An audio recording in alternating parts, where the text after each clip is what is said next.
It's showtime. SciFi Cat here. To honor the spooktacular season, I'm looking more closely at 1988's Beetlejuice. In particular, I'm investigating why the fantastical world of the film works so seamlessly. In Beetlejuice, a reality runs parallel and at times intersects with the mundane one we know so well. That is, the realm of the dead. More specifically, ghosts. No feet.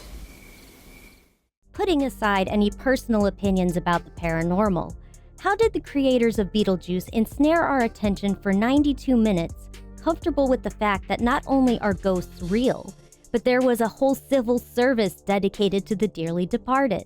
Answer: skillful and, more importantly, succinct engagement of the audience's suspension of disbelief. In other words, their willingness to put day-to-day logic on hold while they told the story of the ghostly Maitlands, the bigger-than-life Dietzes. If you don't let me gut out this house and make it my own, I will go insane and I will take you with me! And you know who. To accomplish this feat, the film employs both said and shown rules to outline the world's parameters. To convey many of the said rules, writers used a narrative device titled The Handbook for the Recently Deceased, a manual for new ghosts that materializes in their designated residence following their unfortunate demise.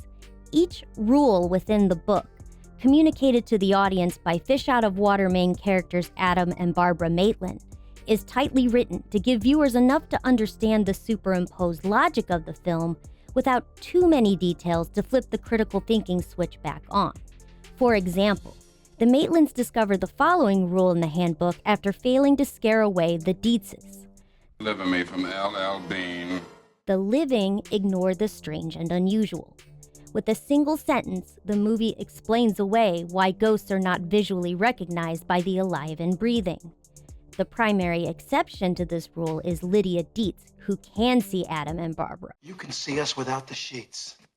Her abilities, however, reinforces the rule through her admission that she is herself strange and unusual. Well, I read through that handbook for the recently deceased. It says, live people ignore the strange and unusual. I myself am strange and unusual. Therefore, her mind is open and accepting of concepts like ghosts. As for the shown rules, the Maitlands demonstrate through their actions these limitations on the world. A great instance is when the couple try to escape the Dietzes and find they cannot leave their assigned haunted residence without falling into a separate netherworld inhabited by nasty sandworms.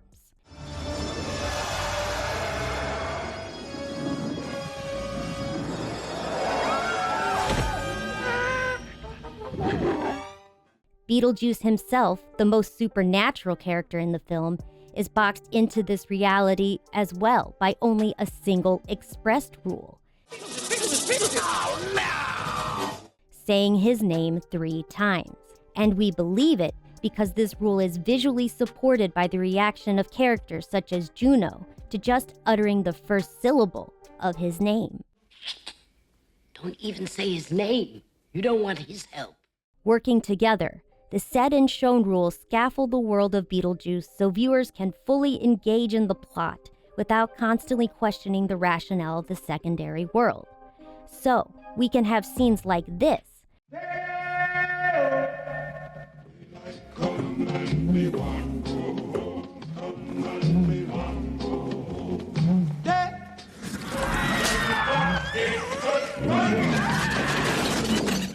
Without our brains going like this.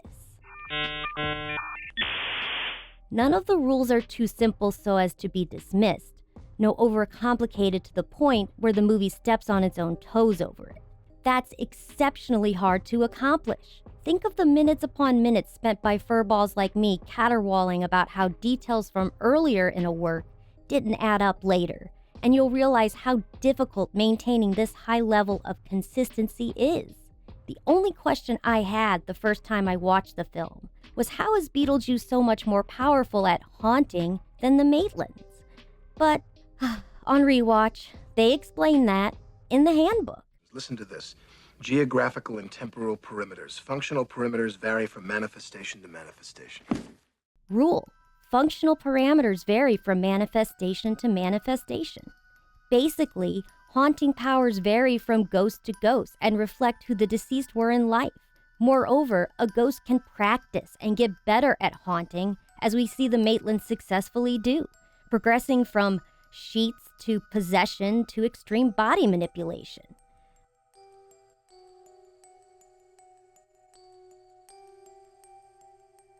Another combination of said and shown rules of the world. The consistency.